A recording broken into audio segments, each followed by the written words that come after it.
ပြောပါပြီဆိုမွန်တိုင်း3ရက်မှတွေ့တာမွန်တိုင်း3ရက်ဆိုတာတာဝန်3ရက်နော်ခွဲလာတယ်တထုံတိုင်းနော်မွန်တိုင်းလို့ပြောရင်တထုံတိုင်း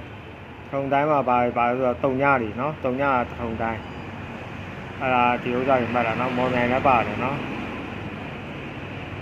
မှတ်တာပြီးမွန်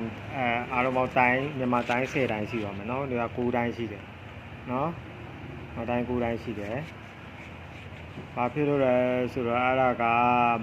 ပထုံတိုင်း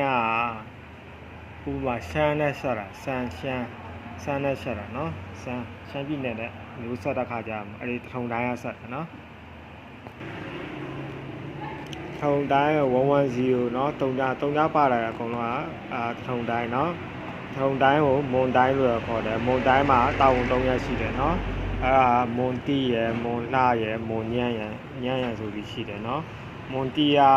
အတိပညာပိုင်းပြည်စုံတဲ့နော်ဆရာမကြီးအဖွဲ့ဟောနော်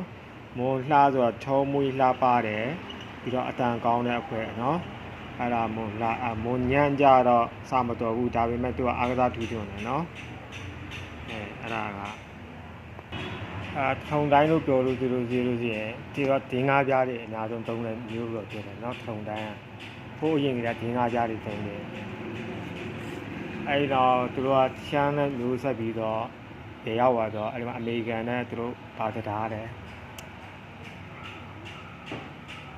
ဒိတ်တာဂုံဒိတ်တာအမေရိကန်နဲ့အင်္ဂလန်နဲ့